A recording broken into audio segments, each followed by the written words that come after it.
미스트로스터 방송 이후 예상치 못한 방향에서 거센 논란이 터졌다.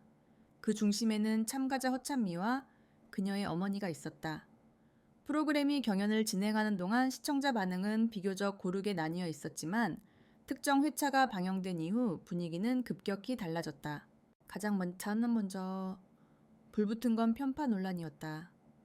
무대를 지켜본 일부 시청자들이 온라인 커뮤니티에서 무대 구성과 편집 심사 반응이 허찬미에게 지나치게 유리한 방식으로 전개된 것 아니냐는 질문을 던지기 시작한 것이다. 물론 이는 사실 여부를 떠나 시청자 시선에서 느껴진 인상이었지만 해당 의견이 빠르게 확산되면서 프로그램 분위기는 순식간에 뜨거워졌다. 그 다음 불이 붙은 지점은 모녀서사 연출 방식이었다. 방송은 허찬미와 어머니의 관계를 중심축으로 조명하는 장면을 여러 차례 보여줬고 이를 감정선으로 활용하는 방식이었다.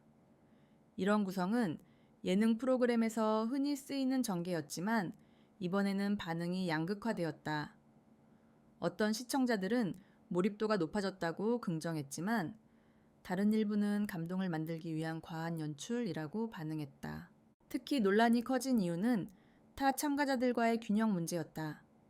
시청자들은 다른 참가자들은 무대 해석이나 음악적 과정 중심으로 소개되는데 왜 허찬미 쪽만 감정 서사가 반복되느냐는 의견을 제기했다. 이 지점에서 편파라는 단어가 본격적으로 등장하게 된 것이다. 이 논란은 단순히 시청자 의견 수준에서 멈추지 않았다. 커뮤니티에서는 심지어 제작진 밀어주기 의혹이라는 표현이 등장하기 시작했다. 물론 이 역시 확인된 사실이 아니라 시청자의 해석과 의견의 영역이지만 그만큼 감정이 격해졌다는 의미다. 그리고 놀라운 흐름은 여기서 끝나지 않았다. 논란이 확산되던 과정에서 갑자기 등장한 또 다른 이름, 바로 장윤정이었다. 장윤정은 프로그램 내에서 심사위원으로 참여하며 조언과 해석을 제공하는 역할을 맡고 있었는데 일부 시청자들은 허찬미 관련 장면에서 장윤정의 발언이나 반응을 문제 삼기 시작했다. 일부 시청자들은 심사 진행 방식과 발언 톤을 분석하며 이건 중립적이지 않다는 해석을 내놓았고 몇몇 커뮤니티에서는 심지어 함께 하차를 요구한다 는 표현까지 등장했다. 물론 이는 소수 커뮤니티의 격한 반응이었고 모든 시청자의 입장을 대변하는 것은 아니지만 그만큼 감정적 파급력이 컸다는 점만은 명확했다. 이 상황에서 방송 제작진도 의도를 설명하지는 않았기 때문에 시청자들은 스스로 해석을 생성할 수밖에 없었다. 그 결과 분위기는 점점 더 과열되었고 커뮤니티의 게시물 수는 폭발적으로 늘어났다. 논쟁은 단순한 취향 비교에서 출발했지만 이제는 공정성 연출 심사, 구조적 균형 문제까지 넘어가게 되었다. 문제는 여기서 멈추지 않았다는 것이다. 논란은 시간이 지나면서 더 구조적인 질문을 만들어냈다. 과연 이 프로그램은 연출과 공정성 사이의 균형을 어떻게 잡고 있는가? 그리고 시청자는 어떤 방식으로 이 균형을 체감하게 되는가? 논란이 폭발적으로 확산된 데에는 몇 가지 이유가 있었다. 가장 큰 이유는 시청자의 감정 개입 지점과 방송 연출 방식이 충돌했기 때문이었다. 프로그램은 감동 서사를 선택했고 시청자는 공정성을 요구했다. 이 두 가지는 서로 배제되는 개념이 아닐 수 있지만 균형이 맞지 않으면 즉시 갈등으로 번진다. 특히 이번 시즌에서 시청자들은 무대를 단순히 감동적인 이야기로 소비하는 데서 멈추지 않고 경연의 결과를 지켜보고 있었다. 즉 누가 더 감동적이었는가가 아니라 누가 더 잘했다는 기준을 가지고 있었다. 그러나 방송은 서사 중심의 구성으로 허찬미 쪽에 더 많은 분량을 할당하면서 감정선 밀도를 높였다. 그 과정에서 일부 시청자들은 경연의 핵심이 흐려진다고 느끼기 시작했다. 커뮤니티 반응은 이러한 감정을 더욱 증폭시켰다. 처음에는 편파 같다는 가벼운 의견 수준이었다. 하지만 이후 댓글 게시글 분석 영상 등이 올라오기 시작하면서 분위기는 순식간에 사실 검증 모드로 넘어갔다. 사람들은 허찬미의 무대 시간, 클로즈업 비율, 인터뷰 분량, 심사 멘트, 길이 등을 조목조목 비교하기 시작했다.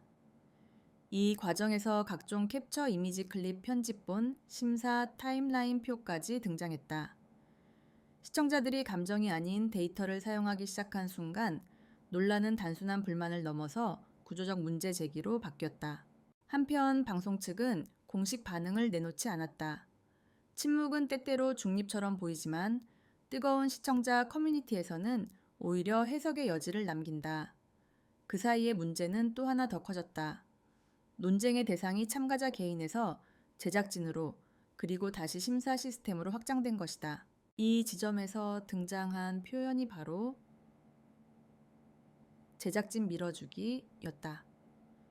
물론 이 표현은 사실 여부를 확인할 수 없는 의견이지만 시청자들이 느낀 감정적 불균형을 요약한 문장이었다.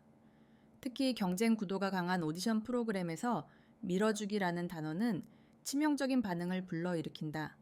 왜냐하면 이는 곧 판이 기울어져 있다는 인상을 의미하기 때문이다. 여기서 흥미로운 점은 이러한 반응들이 단순한 욕설이나 비난이 아니라 공정성에 대한 요구로 진행되었다는 것이다. 많은 시청자들이 말하고 있는 핵심은 사실 매우 단순했다. 감동은 좋다. 그러나 경연이면 공정해야 한다. 이 문장이 시청자들의 전체 정서를 정확히 설명했다.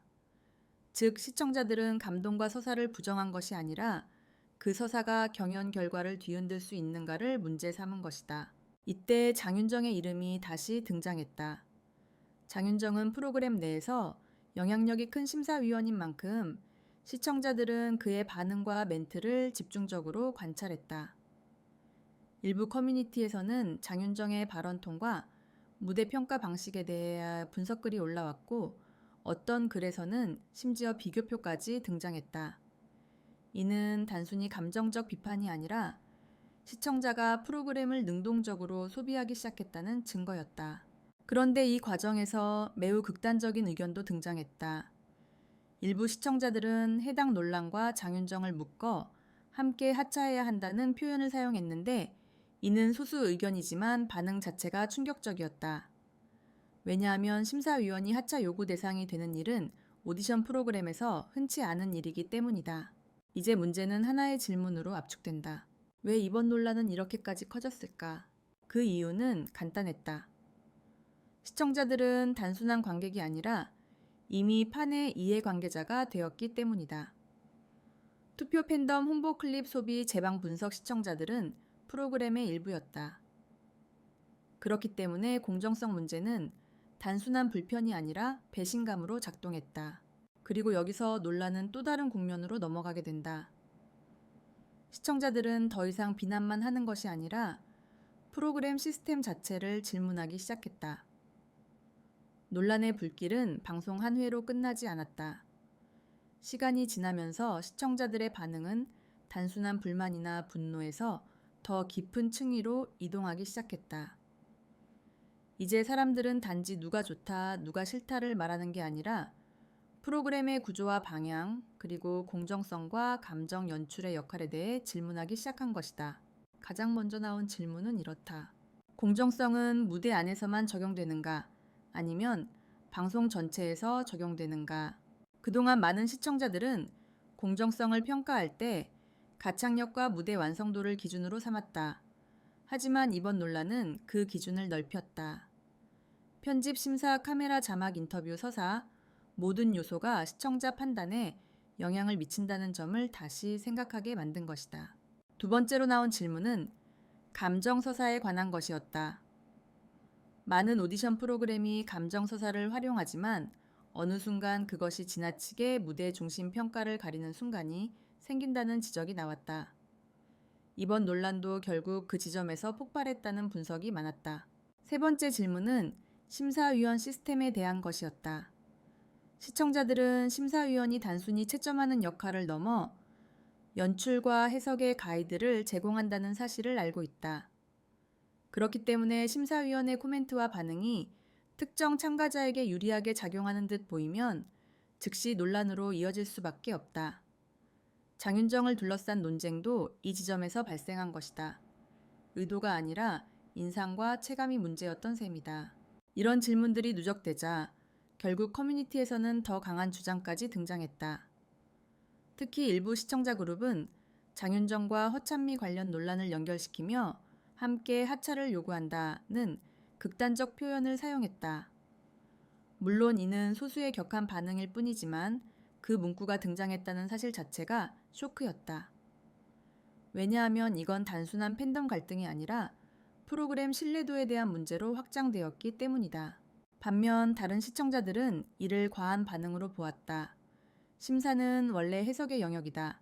연출은 프로그램의 권한이다.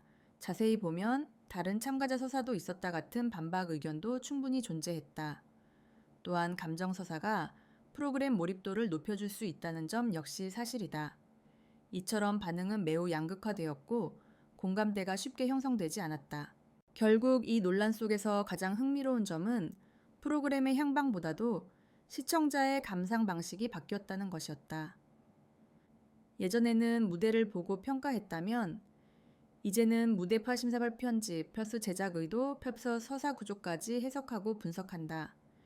이는 단순한 오디션 소비 방식이 아니라 하이브리드 시청 문화로 진화한 모습이라고 볼 수 있다. 그렇다면 이 프로그램은 어디로 갈 것인가? 제작진은 어떤 선택을 해야 할까? 감정 서사를 줄이고 균형 편집을 시도할 수도 있고, 오히려 감정 서사를 더 적극적으로 활용하며 대중적 화제성을 끌어올릴 수도 있다. 또는 시청자의 판단에 맡기기 위해 투표 비중이나 데이터 반영 비율을 조절할 수도 있다. 하지만 한 가지는 분명하다. 논란은 프로그램에게 위기이자 기회다.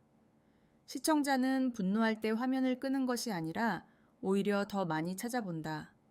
논쟁은 피곤하지만 그 피곤함이 화제성과 몰입도를 만든다. 그래서 질문은 다시 원점으로 돌아온다. 이 논란은 누구에게 유리했는가? 시청자에게는 선택권이 생겼고, 참가자에게는 노출이 생겼고, 프로그램에는 화제성이 생겼다. 그렇기 때문에 이 사태는 단순히 나쁜 일로만 평가되기 어렵다. 오히려 방송이라는 장르에서 가장 묘하고 복합적인 지점으로 남게 된다. 결국 이 논란은 이렇게 정리될 수 있다. 시청자는 더 이상 무대를 보기만 하지 않는다. 해석하고 비교하고 참여한다. 그리고 바로 그 순간 오디션 프로그램은 엔터테인먼트가 아니라 하나의 사회적 드라마가 된다.